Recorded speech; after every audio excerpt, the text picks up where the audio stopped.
Hello नमस्कार दोस्तों। ये है हमारी एसओएल की किताब और ये है हमारे हथियार। पेपर में दिन बचे हैं 4, इसलिए हो जाओ तैयार। आज हम बात कर रहे हैं बीए प्रोग्राम सेमेस्टर सेकंड की इतिहास की बुक की, जिसमें हम यूनिट 1 पढ़ने वाले हैं क्योंकि पेपर बहुत नज़दीक है और बच्चों के दिमाग में बहुत सारी कन्फ्यूजन है। तो आज मैं आपको इंडेक्स पढ़ाकर ही पूरा चैप्टर समझाने वाला हूँ, जिसमें हमें केवल 2 पेज लगेंगे और हम कह सकते हैं कि जिसमें हमें केवल 5 मिनट में पूरा चैप्टर समझ में आने वाला है। आपको बिना कॉपी बिना पेन उठाई पूरा का पूरा चैप्टर समझ में आ जाएगा, मैं आपसे वादा कर रहा हूँ। वीडियो शुरू करने से पहले सबसे पहले एक सब्सक्राइब कर दीजिए और प्लीज़ लाइक कर दीजिए। बहुत मेहनत से बनाई है, इसी लाइक और सब्सक्राइब से हमारा घर चलता है। चलिए शुरू करते हैं, किताब को हटाते हैं, नोट्स की बारी।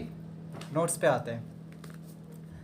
हम बात करने वाले थे यूनिट फर्स्ट की, जिसमें हमें ईस्वी 300 से लेके 1200 के बीच में साक्ष्यों का सर्वेक्षण पढ़ना है।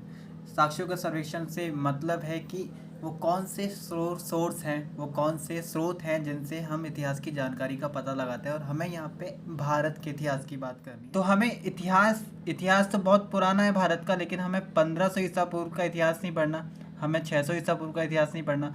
हमें पढ़ना है कौन सा इतिहास? ईस्वी 300 से लेकर 1200 के बीच का इतिहास का जो भी सोर्स है हमारे पास, जो भी साक्ष्य हैं, उनका हमें करना है क्या? सर्वेक्षण, उनका एनालाइज करना है। ठीक है, तो बहुत इजी है। इस वीडियो को देखने के बाद आपको कहीं जाने की ज़रूरत नहीं है, आप इसको घर पे भी नोट्स बना सकते हैं, इसको देख कर ही आसानी से। ठीक है, साक्ष्यों की बात करें तो ऐसे कौन से साक्ष्य हैं जो हमें 300 ईस्वी से लेकर 1200 ईस्वी के बीच की जानकारी देते हैं, इंडिया में हो क्या रहा था और इंडिया में क्या क्या चीज़ें हुई थी। ठीक है, तो साक्ष्य 2 प्रकार के हो सकते हैं, 2 प्रकार के साक्ष्य हैं यहाँ पे। पहला साक्ष्य साहित्यिक साक्ष्य। सबसे पहले मैं आपको साहित्यिक साक्ष्य के बारे में बता देता हूँ। साहित्यिक साक्ष्य किस साक्ष्य को कहते हैं? साक्ष्य का मतलब होता है ऐसा सोर्स या ऐसी जानकारी, ठीक है, या ऐसी चीज़ें जिनसे हमें पता चलता है कि इतिहास में हुआ क्या था। साहित्यिक का मतलब होता है ऐसी रिटन बुक जो साहित्यिक विषय में लिखी गई हो, जिनका एक मोटिव रहा हो। दूसरा हमारे पास जो साक्ष्य है वो है पुरातात्विक साक्ष्य। पुरातात्विक साक्ष्य किसे कहते हैं? तो ऐसे साक्ष्य जो पुरातात्विक विभाग ने खोजे हैं, यानी कि जब हम किसी भी इलाके की किसी भी ऐतिहासिक स्पॉट पे जब जाते हैं, तब वहाँ पे खुदाइयाँ चलती हैं, खुदाइयाँ करते वक्त जो भी हमें साक्ष्य मिल रहे हैं उनको हम पुरातात्विक साक्ष्य कह सकते हैं। या पुराने समय के जो भी खुदाई में मिले अवशेष हैं, अभिलेख हैं, सिक्के हैं, अन्य साक्ष्य को हम पुरातात्विक साक्ष्य कह सकते हैं। जो लंबे समय से कहीं पे छिपे हुए हों या ज़मीन में दबे पड़े हों, ऐसे साक्ष्यों को हम पुरातात्विक साक्ष्य कह सकते हैं। साहित्यिक साक्ष्य की बात करें, मैंने जैसे कि अभी बताया था आपको, साहित्यिक साक्ष्य का मतलब है ऐसी रिटन बुक जो किसी मोटिव से लिखी गई हो, जो एक साहित्य हो। ठीक है, जो साहित्यिक साक्ष्य कई प्रकार के हो सकते हैं, कई प्रकार के हैं। पहला धार्मिक साहित्य।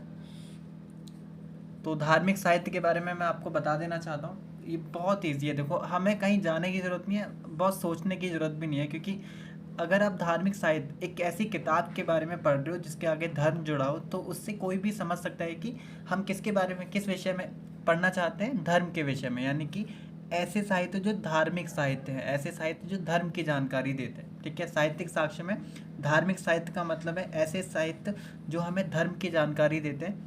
दूसरा है गैर धार्मिक साहित्य। अब साहित्य तो गैर धार्मिक भी हो सकता है।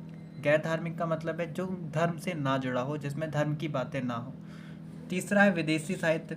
अब इंडिया में उस समय पे कई सारे बाहरी लोग आए होंगे, तो हमारे पास विदेशी साहित्य भी इकट्ठा हो गया।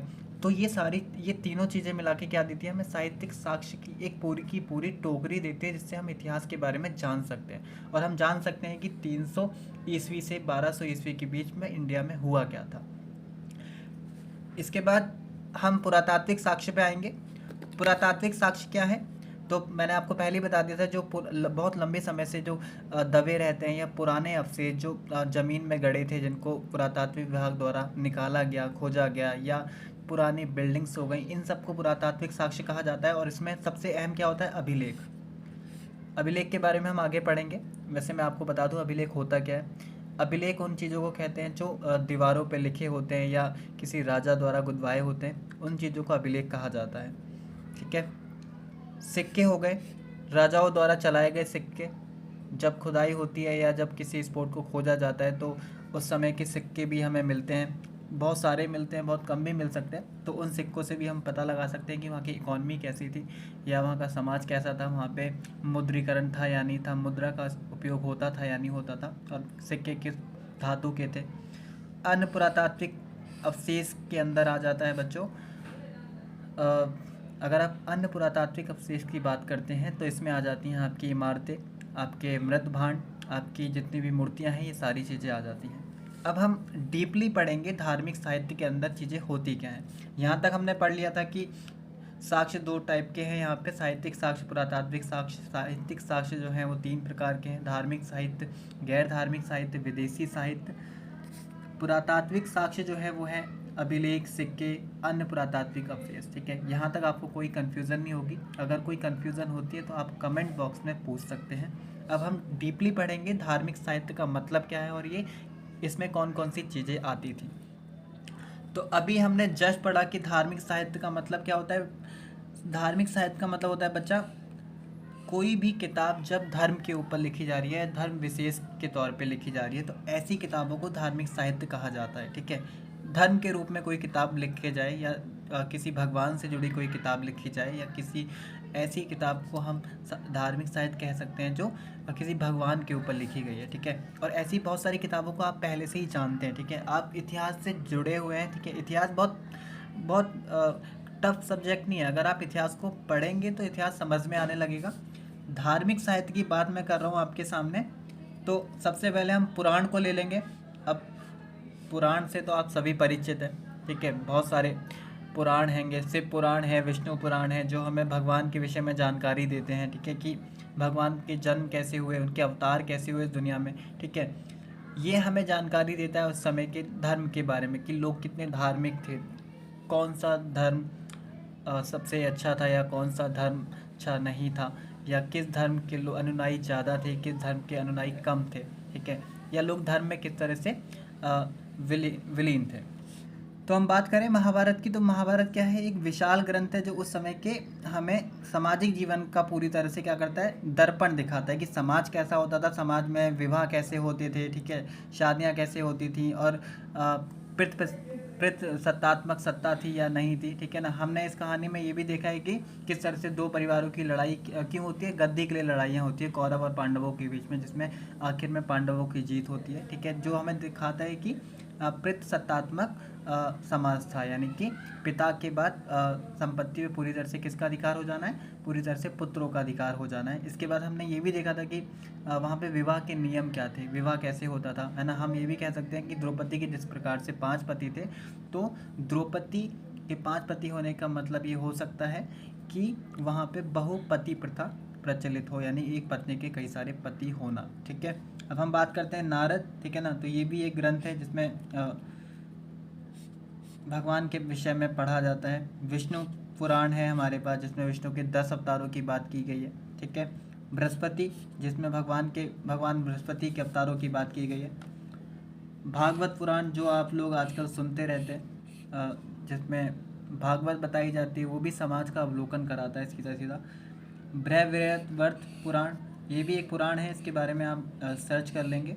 मैं अगली वीडियो में इसके बारे में बेहतर तरीके से बता पाऊँगा आपको। कालिका पुराण, ये सारी पुराण क्या करती हैं, उस समय के धार्मिक साहित्य की जानकारी देती हैं कि किस तरह से हमारे समाज में धर्म प्रबल था। ठीक है, अब हम आगे आते हैं। हमारे पास अभी हमने धार्मिक साहित्य के विषय में पढ़ा, अब हमें पढ़ना है गैर धार्मिक साहित्य। ये आपके लिए बहुत इम्पोर्टेंट है, क्योंकि गैर धार्मिक साहित्य के हमें क्या मिलते हैं, हमें साक्ष्य भी मिल रहे हैं और हम पूरी तरह से इसको अवलोकन में ला सकते हैं। तो इसमें सबसे पहला क्या है, गैर धार्मिक साहित्य का मतलब बता देता हूँ पहले आपको। ऐसे साहित्य या ऐसी किताबें जिसमें धर्म का वर्णन ना हो, जो किसी धर्म के बिना लिखी गई हो, जो धर्म से संबंधित ना हो। इसमें हमारा सबसे पहले आ जाता है नीति शास्त्र। नीति शास्त्र का अर्थात कुछ नहीं है, नीति शास्त्र एक किताब थी। ठीक है, जिसको लिखा किसने था, कामदंक नाम के एक आदमी ने लिखा था 4वीं शताब्दी में एक राजा के लिए। ठीक है, राजा से संबंधित ग्रंथ है, जिसमें वो राजा के विषय में लिखता है कि राजा किस तरह से अपने साम्राज्य को चलाया करते थे, राजा किस तरह से कर लगाया करते थे, राजा क्या काम किया करते थे। अगला हमारे पास हैगा कथा सरिता सागर। ये क्या है, ये सोमवेद द्वारा लिखित एक किताब है। एक और बात मैं आपको बता दूं, गैर धार्मिक साहित्य में जितनी भी चीज़ें, जितनी भी किताबों के नाम आपको मैं बताने जा रहा हूँ, ये सारी की सारी किताबें कहीं ना कहीं गुप्त साम्राज्य से संबंधित हैं, गुप्त काल से संबंधित हैं। गुप्त काल में क्या हुआ था, इतनी ज़्यादा धार्मिक चीज़ों को लाया गया था। गुप्त काल पहले तो हिंदू धर्म का समर्थन था, तो काफ़ी सारी किताबें, और गुप्त काल में क्या हुआ था, बहुत सारे राइटर्स पैदा हुए, बहुत सारे अच्छे व्यक्ति पैदा हुए जिन्होंने क्या कि साहित्य को आगे बढ़ाया। तो कथा सरिता सागर में किसने लिखा था, सोमदेव ने लिखा था, ठीक है ना। ये है क्या, ये एक संस्कृत में लोकप्रिय गीतों का संग्रह है। मतलब कि इस किताब के अंदर उस जमाने के गुप्त काल के लोकप्रिय गीतों को लिखा गया है, ठीक है। आप जाके पढ़ सकते हैं, आनंद लेंगे आप इसका। इसके बाद हम बात करते हैं काम सूत्र की, जिसे आप सब जानते ही हैं। कामा सूत्र को कौन नहीं जानता आजकल। ये आनंद पे लिखी गई किताब है, पुरुष और स्त्री के आनंद के ऊपर जो लिखी गई किताब है, उसको काम सूत्र कहा जाता है। अगला है हमारे पास अमर कोश। अमर कोश क्या है बेटा, अमर कोश के अंदर शब्दकोश, इसको हम दूसरी भाषा में शब्दकोश कह सकते हैं, क्योंकि इसके अंदर पूरी तरह से वर्ड दिखा रखे हैं, है ना, वाक्य दिखा रखे हैं, डेफिनेशन दे रखी है, ठीक है। हम कह सकते हैं कि ये इंग्लिश की डिक्शनरी बाद में आई है, हमारे पास भारत के पास अमर कोश पहले आया, जिसमें शब्दावली दे रखी है हमें। इसके बाद एक और महत्वपूर्ण चीज़ है तमिल महाकाव्य। तो ये क्या बताता है, अभी हम बात कर रहे थे, देखो ये सारी चीज़ें क्या हैं, ये सारी किताबें हैं जो आपको जानकारी दे रही हैं कि इतिहास में हुआ क्या था, ठीक है। जब भी आपसे क्वेश्चन पूछा जाएगा तो आप क्या करेंगे, सबसे पहले तो आप प्रस्तावना लिखेंगे, प्रस्तावना में डाल देंगे कि भाई हम इन चीज़ों को क्यों लिखने जा रहे हैं, ठीक है ना, हम क्यों पढ़ने जा रहे हैं। या जो भी क्वेश्चन में पूछा गया है कि अगर क्वेश्चन में पूछा गया है कि ईस्वी 300 से 1200 के बीच में साक्ष्यों का सर्वेक्षण कीजिए, तो आपको सबसे पहले प्रस्तावना लिखनी है। प्रस्तावना में आप डाल सकते हैं कि इतिहास की जानकारी के तरह तरह के स्रोत होते हैं, जिन्हें अलग अलग भागों में बांटा जा सकता है, ठीक है, जो 2 प्रकार के होते हैं या अनेक प्रकार के हो सकते हैं। इसके बाद आप लिख देंगे साहित्यिक साक्ष्य, पुरातात्विक साक्ष्य। साहित्यिक साक्ष्य में फिर धार्मिक साहित्य, गैर धार्मिक साहित्य, विदेशी साहित्य। धार्मिक साहित्य के अंदर आप फिर पुराण, महाभारत, रामायण, इसमें छूट गया बच्चा, रामायण आप डाल सकते हो, रामायण भी एक बहुत इम्पोर्टेंट ग्रंथ है हमारे पास। इसके बाद गैर धार्मिक साहित्य में आप डाल सकते हो नीति सागर, कथा साहित्य सागर, काम सूत्र, अमर कोश। तमिल महाकाव्य के अंदर आप डालेंगे सिलप्पदिकरम, ठीक है, ये एक महाकाव्य है बच्चा। जैसे अगर मैं बात करूं उत्तर भारत की, तो उत्तर भारत में हमने महाभारत को पढ़ा था। महाभारत एक बहुत हमारा क्या है, एक बहुत इम्पोर्टेंट ग्रंथ है। तो तमिलों में क्या है, तमिलों का सिलप्पदिकरम एक बहुत इम्पोर्टेंट महाकाव्य है। वो एक धार्मिक किताब कह सकते हैं हम, जिसमें जो धार्मिक से नहीं जुड़ी हुई है, लेकिन एक बहुत इम्पोर्टेंट क्या है, साहित्य है। इसके बाद दूसरा जो महाकाव्य है इनका मणिमेक्कलाई, ठीक है ना, नाम थोड़ा इनके अजीब होते हैं, तो आप याद कर सकते हैं। इसके बाद हम बात करेंगे कालिदास। तो कालिदास को कौन नहीं जानता, आप सब भी परिचित होंगे। कालिदास गुप्त काल के महाकवि रह चुके हैं, ठीक है। वो 9 रत्नों में से एक थे, विक्रम आदित्य के 9 रत्नों में से एक रत्न जो थे वो कालिदास थे, और कालिदास की रचनाओं से पूरी दुनिया परिचित है। शुरुआत में बहुत मंद बुद्धि थे, अचानक से ज्ञान अर्जित हुआ, और फिर उसके बाद उन्होंने एक से एक बड़े नाटक लिखे और रचनाएं लिखना शुरू कर दी। तो इनके नाटक की बात करें तो सबसे फेमस नाटक जो आप सब ने कहीं ना कहीं तो सुना होगा, अभिज्ञान शकुंतला। ये इतना फेमस है बच्चा कि इसे विदेशों में भी, आज भी विदेशों में याद रखा जाता है। इसके बाद दूसरा जो हैगा मालविकाग्नि मित्र, ये भी इनका एक नाटक है, ठीक है। इसके बाद विक्रमोर्वशीय, ये भी क्या है, एक नाटक है। ये कालिदास के 3 फेमस नाटक हैं जो उस समय की जानकारी देते हैं कि समाज कैसा होता था और उस समय होता क्या था इतिहास के अंदर। इसके बाद हम बात कर रहे हैं गीतात्मक रचनाओं की। गीतात्मक रचनाओं का मतलब होता है बच्चे, गीतात्मक रचनाओं का मतलब होता है जिन्हें गीत रूप में गाया जा सकता है, जिन्हें हम गाकर भी बता सकते हैं कि लिखा क्या है। इसमें इम्पोर्टेंट है रघुवंश, कुमार संभवम और मेघदूत। ये 3 गीतात्मक रचनाएं हैं कालिदास की। ये 6 चीज़ें ऐसी हैं जो बहुत इंपॉर्टेंट है। अगर पेपर में आप इनको लिख के आते हैं, इनको पॉइंट आउट करके आते हैं, तो नंबर कहीं नहीं कटेंगे। इसके बाद जो खास है इसी समय की विष्णु शर्मा की पंचतंत्र की कहानियाँ। पंचतंत्र जिसमें जानवरों के द्वारा समाज को संदेश देने की कोशिश की गई है, ठीक है, कि राजा कैसा होता था, उसकी प्रजा कैसी होती थी, राजा के बारे में प्रजा क्या सोचती थी, प्रजा के बारे में राजा क्या सोचता था। इसमें ये सारी कहानियाँ आपको मिल जाएंगी। बचपन में बहुत सारी कहानियाँ पढ़ी है, घोड़ों की, हाथियों की, सबकी पढ़ी है, बहुत सारी कहानियाँ पढ़ी है। इसके बाद एक बहुत इम्पॉर्टेंट हमारे पास गैर धार्मिक साहित्य है जो 12 मेरी मिहिर ने लिखा था। 12 मिहिर एक बहुत बड़े साहित्यकार हुए हैं। उन्होंने अपनी एक किताब लिखी थी जिसको कहते हैं ब्रह संहिता। अब तो इसके बाद 12 मिहिर की ब्रह संहिता की बात कर रहे हैं हम। 12 मिहिर की ब्रह संहिता क्या है बच्चे? तो 12 मिहिर की ब्रह संहिता जो है वो ऋतुओं के ऊपर लिखी गई है, यानी कि कौन सा मौसम कब आएगा और कौन से मौसम में हमें क्या देखने के लिए मिलेगा। इसमें बादल के बारे में, इसमें हवाओं के बारे में, या बारिश की मात्रा क्या होगी, इन सब के बारे में इस संहिता में लिखा गया है। यानी इंडिया वाले देखो कितने डेवलप थे पहले। आज हम कहें तो आज हम शायद पीछे होते जा रहे हैं, इंडिया पहले बहुत आगे था, क्योंकि इतनी सारी जानकारी हमारे पास थी, इतने सारे ग्रंथ हमारे पास थे जिनका मुकाबला कोई नहीं कर सकता था। इसके बाद आर्यभट्ट को कौन नहीं जानता। तो उस समय आर्यभट्ट की रचनाएं भी थीं, जिसमें आर्यभट्टीय मेन है और आर्यभट्ट सिद्धांत मेन है। आप पेपर में इसको हूबहू लिख के आएंगे तो आपके नंबर कहीं नहीं कटेंगे। इसके बाद अगला जो है चरक संहिता और सुश्रुत संहिता। तो ये क्या है? आयुर्वेद के ग्रंथ हैं जिसमें आयुर्वेद के बारे में जानकारी मिलती है। हमने दुनिया को आयुर्वेद दिया है, ठीक है, हम बहुत डेवलप थे, ठीक है। तो ये 5वीं सदी में लिखा गया था, तो आप इसको भी लिख सकते हैं पेपर के अंदर। अब हम बात कर लेते हैं विदेशी साहित्य की। अब तक हमने भारतीय साहित्य की बात की थी, तो विदेशी साहित्य में मेन क्या है, इसमें हमें ज़्यादा पढ़ना नहीं है क्योंकि बहुत ज़्यादा नहीं है हमारे पास, ठीक है। जो भी हमारे पास है वो यात्रियों का विवरण है, ठीक है, जो भी यात्री भारत में आए उस समय में, ठीक है ना, जिन्होंने किताबें लिखी भारत के विषय में, इन सब के बारे में हैगा। पहला जो हैगा चीनी यात्री देखते हैं हम पहले। फाहियान आया था भारत, ठीक है ना, फाहियान एक बौद्ध भिक्षु था, ठीक है। हेनसांग आया था, इनसिंग आया था, ठीक है। ये तीनों क्या थे? बौद्ध भिक्षु थे। और जब ये आए भारत के अंदर तो इन्होंने अपनी कुछ रचनाएं लिखी, ठीक है। फाहियान के बारे में हमें किताबों में पढ़ने के लिए मिल जाता है, ठीक है। हेनसांग के बारे में इतना ज़्यादा जानकारी नहीं मिलती है। इनसिंग ने क्या लिखा था?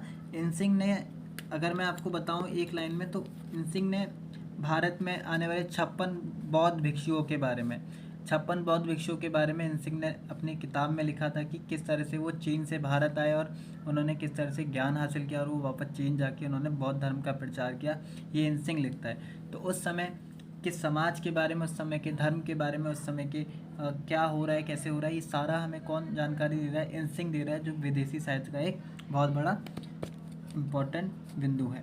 इसके बाद इब्न बतूता एक विदेशी यात्री था जो 14वीं शताब्दी में आया था भारत के अंदर, ठीक है। इसने अपनी किताब में लिखा हुआ है भारत के विषय में कि जब मैं भारत आया तो मैंने वहाँ पे देखा, इसने भारत में कुछ चीज़ें देखी थी, ठीक है। मैं आपको बता देता हूँ क्या क्या चीज़ें देखी थी इब्न बतूता ने। इसने सबसे पहले तो पान और नारियल देखा था।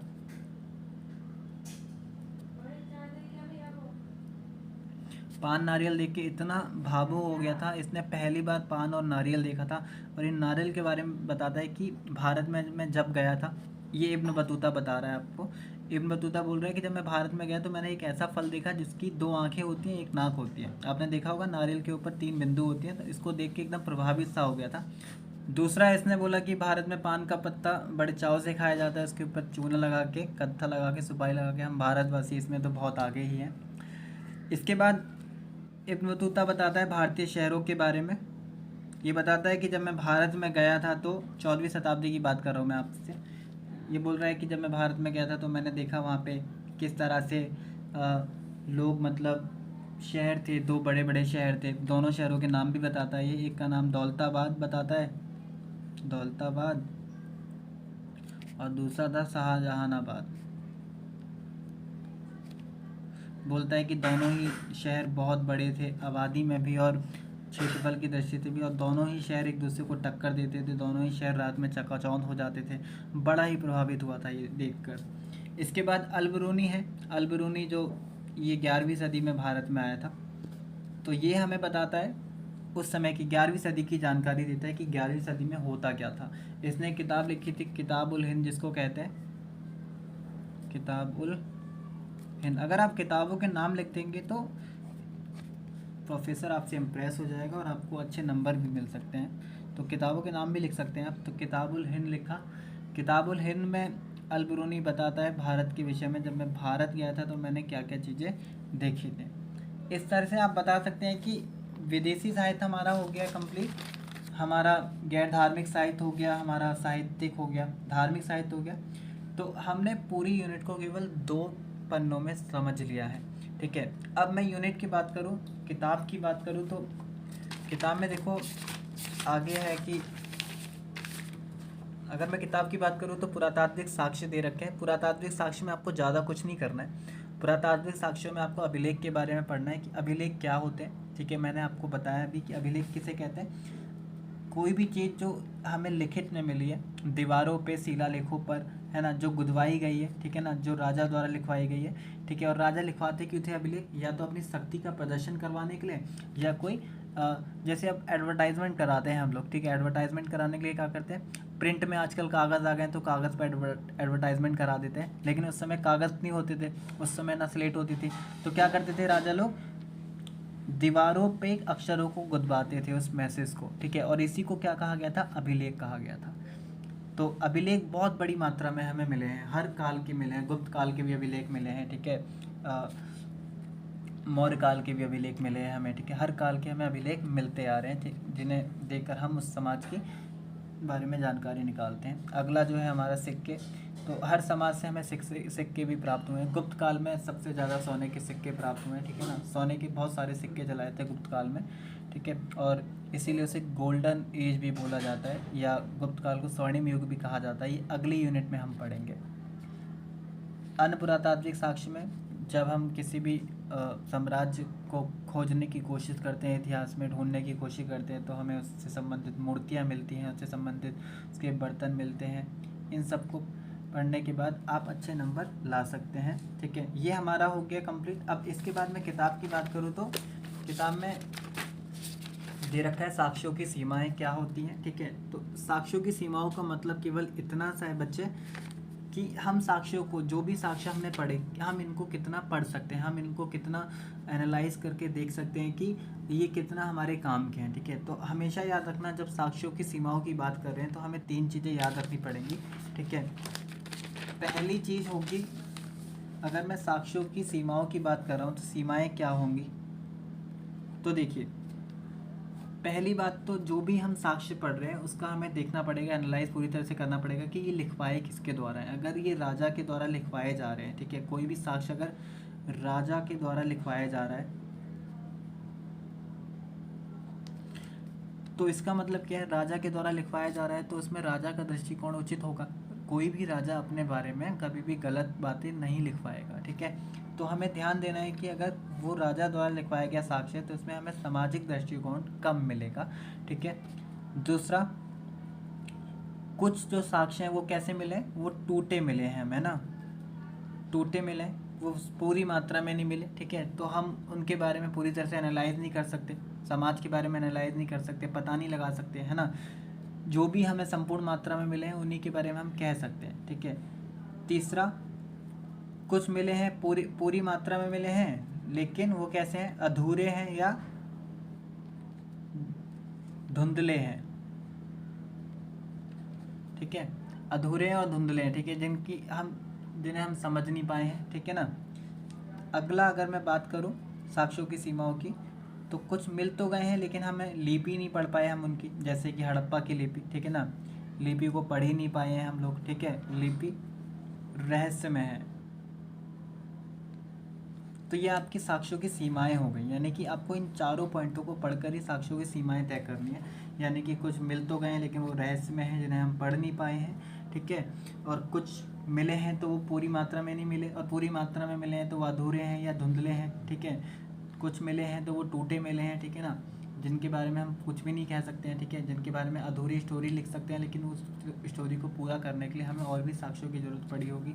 और ये सारे साक्ष्य किसके द्वारा लिखवाए जाते थे, राजा के द्वारा। जितने भी किताबें मिली हमें, बड़ी बड़ी ग्रंथ मिले, उसमें राजा का दृष्टिकोण ऊंचा मिला था, तो हम कह सकते हैं कि हमें सामाजिक जानकारी काफ़ी कम मिलती है। ये हो गया आपका साक्ष्यों की सीमाएं। ठीक है, अगर आप इन सारी चीज़ों को पढ़कर पेपर देने वाले हैं तो यकीन मानिए कि आपके नंबर अच्छे आ जाएंगे। ठीक है, वीडियो अच्छी बनी है तो प्लीज़ एक लाइक कर दीजिए, सब्सक्राइब कर दीजिए।